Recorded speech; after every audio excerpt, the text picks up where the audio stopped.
नमस्ते, मेरा नाम WG बारा है। मैं इंडियन रेलवेज में एज अ फ्रेट लोकोमोटिव काम करता हूँ। इस मॉड्यूल को प्रेजेंट करने का मेरा मुख्य उद्देश्य यह है कि लोको स्टॉलिंग होने के क्या महत्वपूर्ण कारण हो सकते हैं और लोको स्टॉलिंग को अवॉइड करने के लिए किन पॉइंट्स को हमें ध्यान में रखना जरूरी है। इस मॉड्यूल का उद्देश्य लोको पायलट को ट्रेन स्टॉलिंग के कारणों और समाधानों के बारे में मार्गदर्शन प्रदान करना है और हॉलिक चार्ट को कैसे पढ़ना है यह देखना है। इसी के साथ लोको स्टॉल होने के क्या कारण होते हैं उसको हम बारी बारी देखेंगे। सबसे पहला कारण, हमेशा हॉलिक चार्ट का सम्मान सूखे और गीले ट्रैक की स्थिति के अनुसार करें, क्योंकि सूखे और गीले ट्रैक के अनुसार हॉलिंग कैपेसिटी कम हो जाती है। हॉलिंग चार्ट में दिए गए डिफरेंट स्लोप कंडीशन के अनुसार हॉलिंग कैपेसिटी दर्शाई गई है और उसी ग्रेडियंट को कंपनसेट करने के लिए कितनी स्पीड रिक्वायर्ड होती है वो भी दर्शाई गई है। दूसरा कारण, हॉलिंग चार्ट में ग्रेडियंट के अनुसार निर्धारित भार से अधिक भार ले जाने से हमें बचना है। तीसरा कारण, यदि हॉलिक चार्ट के अनुसार भार अधिक है तो बैंकर या हेल्पर की आवश्यकता हो सकती है। चौथा कारण, किसी भी ग्रेडियंट को पार करने के लिए अटैकिंग स्पीड बनाए रखना जरूरी है। पांचवा कारण, यदि एक या एक से अधिक टीसीयू आइसोलेट है तो लोकोहॉलिक क्षमता कम हो जाएगी। स्टॉलिंग से बचने के लिए हॉलिक चार्ट के अनुसार ही हमें कार्य करना है। छठा कारण, स्लिप स्लाइड के दौरान ट्रैक्टिव एफर्ट को मैनुअल रूप से थ्रॉटल द्वारा कम ना करें। ऐसा करने पर किसी भी ग्रेडियंट को कंपनसेट करने के लिए जो लोको स्पीड रिक्वायर्ड होती है वो मेंटेन नहीं हो पाएगी। इसीलिए थ्रॉटल को कम ना करें। लोको आवश्यकता अनुसार ट्रैक्टिव एफर्ट बनाए रखेगा। इसी के साथ अभी हम देखेंगे कि जब भी हम लोको का चार्ज लेते हैं तो कोई भी जर्नी स्टार्ट होने से पहले ही लोको पायलट यह सुनिश्चित कर सकते हैं कि बैंकर रिक्वायर्ड है या नहीं है। उसके लिए हमें डीडीओ स्क्रीन में कुछ ट्रेन इंफॉर्मेशन इनपुट करनी होती है, जैसे कि train ID, pilot ID, हॉलिंग load and number of wagons हम इनपुट करेंगे। WG12 का हॉलिंग कैपेसिटी लेवल ट्रैक पे 7600 टन है। जब हम ट्रेन का चार्ज लेते हैं तो हॉलेज लोड और नंबर ऑफ वैगन्स का एंट्री करना मैंडेटरी है। इसके अलावा अगर लोको पायलट बैंकर की जानकारी पता करना चाहते हैं कि वो रिक्वायर्ड है या नहीं, इसके लिए एडिशनल पैरामीटर्स हमें इनपुट करना जरूरी है, जैसे कि अब आपको डिफाइन करना पड़ेगा। स्लोप यानी कि ग्रेडियंट यानी कि रूलिंग ग्रेडियंट हमें डिफाइन करना पड़ेगा। ट्रैक की कंडीशन, क्या वो ड्राई है या वेट है, यह हमें डिफाइन करना पड़ेगा। उसी के अकॉर्डिंग लोको हॉलेज कैपेसिटी यहाँ पे दर्शाएगा। इसी के साथ वेट ऑफ द ट्रेन लोको का जितना भी है उसको हॉलेज कैपेसिटी के साथ कंपेयर किया जाएगा।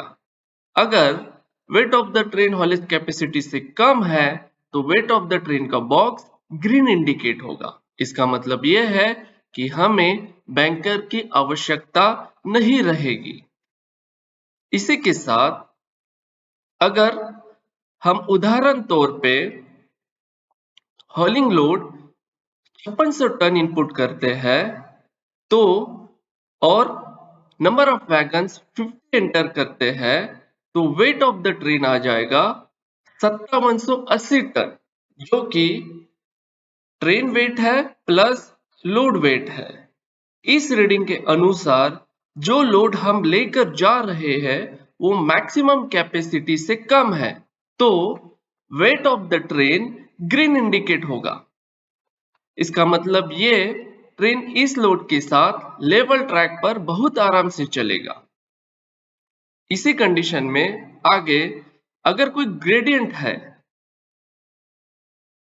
तो उसका डिटेल इसे स्क्रीन पे डालना होगा, जैसे कि कितनी डिग्री का कर्व है, कितना ग्रेडियंट है और ट्रैक का कंडीशन सूखा है या गीला है।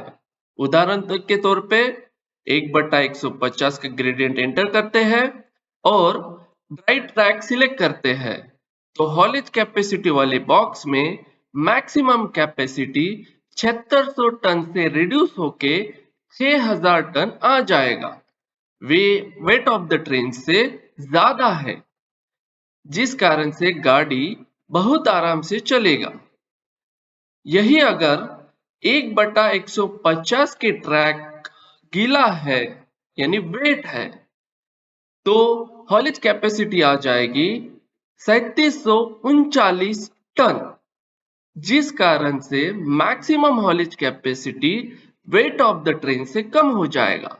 इस इंडिकेशन को में वेट ऑफ द ट्रेन का इंडिकेशन लाल हो जाएगा। इस लाल इंडिकेशन का मतलब है अगर इस ग्रेडियंट में ट्रेन खड़ी हो गई तो बैंकर की जरूरत पड़ सकती है। इसी के अलावा संभवतः इस अवस्था में अतिरिक्त घटकों का प्रभाव ध्यान में रखना जरूरी है, जैसे कि ग्रेडियंट में एंट्री की अटैकिंग स्पीड, पहिया और ट्रैक के बीच चिपका, मैनुअल से थ्रॉटल को कम ना करना इत्यादि का ध्यान रखना जरूरी है। अगर इस अवस्था में ग्रेडियंट एंट्री की स्पीड बेहतर रखी है तो लोको इस ग्रेडियंट को संभवतः पार कर लेगा। यह जरूरी नहीं है कि ट्रेन इंफॉर्मेशन डालने के बाद वेट ऑफ द ट्रेन अगर रेड है तो बैंकर की आवश्यकता हमेशा रहेगी ही, लेकिन अगर किसी भी कारण से लोको ग्रेडियंट से पहले खड़ा हो जाता है तो बैंकर आवश्यक रहेगा। अभी हम practically train configuration DDU screen में इनपुट करेंगे। सबसे पहले ट्रेन आईडी पे हम क्लिक करेंगे और ट्रेन आईडी इनपुट करेंगे।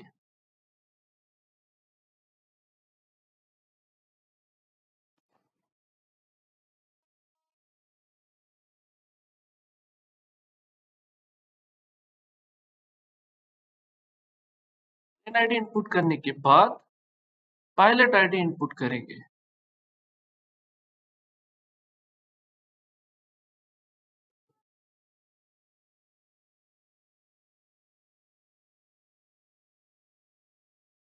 फिर हॉलिंग लोड एंटर करेंगे।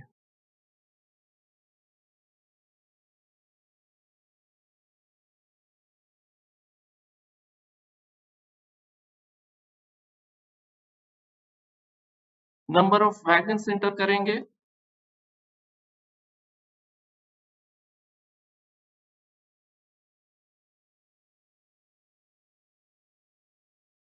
नंबर ऑफ वैगन्स एंटर करने के बाद जैसे कि आप देख रहे हो हॉलिंग कैपेसिटी यहाँ पे आपको 7600 टन दिखाई दे रही है। उसी के अनुसार हॉलिंग लोड जो आपने एंटर किया है 4500 ton plus loco weight that is 180 ton, वो कैलकुलेट होके डीडीयू स्क्रीन पे वेट ऑफ द ट्रेन आपको 4680 टन दर्शाया जा रहा है, जो कि ग्रीन कलर में है। ऐसा इसलिए क्योंकि wait of the train haulage capacity के कंपैरिजन में कम है। अगर डीडीयू स्क्रीन पे weight of the train green है, इसका मतलब हमें बैंकर की रिक्वायरमेंट नहीं है।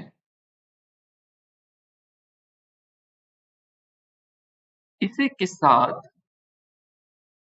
हम कुछ एडिशनल पैरामीटर्स भी यहाँ पे इनपुट करेंगे, जैसे कि कर्व।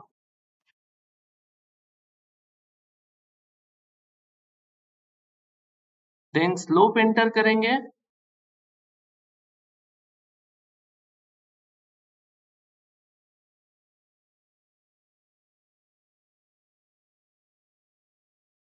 स्लोप एंटर करने के बाद ट्रैक कंडीशन ड्राई है कि वेट है वो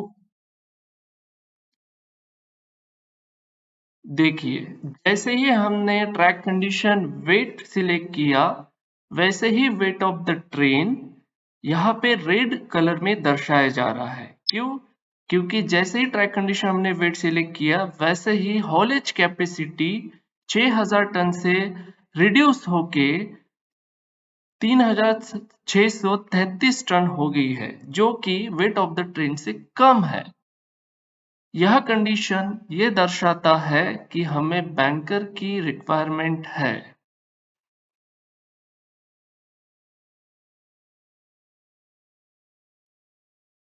यही इसी कंडीशन में अगर हम ड्राई सिलेक्ट करते हैं, जैसे ही ड्राई सिलेक्ट करेंगे वैसे ही वेट ऑफ द ट्रेन यहाँ पे ग्रीन हो जाता है, क्योंकि हॉलेज कैपेसिटी यहाँ पे बढ़कर 5844 टन हो जाती है।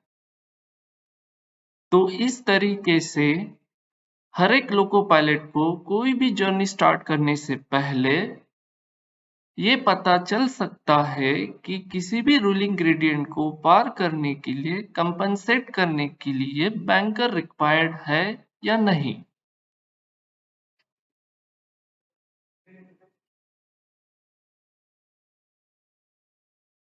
आइए समझते हैं WG12 के होले चार्ट को कैसे देखना है और इस पैरामीटर के हिसाब से लोगों को हम बेस्ट तरीके से कैसे किसी ग्रेडियंट में चला सकते हैं। होले चार्ट को समझने के लिए मेरे पास दो पैरामीटर रहता है। एक जो आपको ब्लू बॉक्स के अंदर पहले रो में दिखाई दे रहा है, ये अलग अलग ग्रेडियंट है। शुरुआत 1/500 से लेके 1/40 तक। इसी तरह पहला कॉलम अलग-अलग स्पीड को दिखाता है कि किस ग्रेडियंट में किस लोड के साथ मैक्सिमम कितना स्पीड में कंटिन्यूअसली मेंटेन कर सकता हूँ। स्टार्टिंग फ्रॉम स्टार्टअप से लेकर 120 kmph तक। और इस चार्ट को समझने के लिए हम आते हैं कि किस ग्रेडियंट में कितना लोड के साथ पहला जो रो है स्टार्टअप ले सकता है। जैसे लेवल ट्रैक पर 7600 टन लोड के साथ लोको आराम से स्टार्टअप ले सकता है, चल सकता है, गाड़ी शुरू हो सकती है। 1/200 में 6471 टन लोड के साथ गाड़ी शुरू हो सकती है, चला सकते हैं। 1/40 में के ग्रेडियंट में 2221 टन के लोड के साथ गाड़ी की शुरुआत कर सकते हैं। ये हमारा पहला कंडीशन था जिसमें 8 मोटर सही और ड्राई ट्रैक था, यानी कि लोको में किसी तरह का कोई दिक्कत नहीं है, ट्रैक भी बिल्कुल ठीक है। अलग अलग ग्रेडियंट में किस लोड के साथ स्टार्टअप ले सकता हूँ। इसी तरह से इसके 3 और सिनेरियो हैं, 8 मोटर सही और वेट ट्रैक, 6 मोटर सही ड्राई ट्रैक और 6 मोटर सही वेट ट्रैक। अब समझते हैं एक स्पेसिफिक कंडीशन में, अभी हमने देखा स्टार्टअप कैसे ले सकते हैं, अब समझते हैं किसी भी स्पीड को, एग्जाम्पल के लिए 60 kmph कंटिन्यूसली मेंटेन करना है और ग्रेडियंट है हमारा 1/150 का, तो कितना लोड के साथ मैं कंटिन्यूसली 60 kmph मेंटेन कर सकता हूँ। 1/150 का ग्रेडियंट कंटिन्यूसली 60 kmph मेंटेन मैं 6000 टन लोड के साथ कर सकता हूँ। ये इसका मैक्सिमम परमिसिबल स्पीड है 60 kmph मेंटेन करने के लिए 1/150 के ग्रेडियंट में। और इसी के साथ हमारा ट्रेनिंग मॉड्यूल यहाँ पे खत्म हो जाता है और मैं ये आशा करता हूँ कि WG12 का स्टॉलिंग फ्यूचर में कभी नहीं होगा। According to haulage chart, hauling capacity को मद्देनजर रखते हुए ही किसी भी ग्रेडियंट को मैं कंपनसेट कर सकता हूँ और इसी भरोसे मैं लोको पायलट को धन्यवाद कहता हूँ और ट्रेनिंग मॉड्यूल यहाँ पे समाप्त करता हूँ। धन्यवाद।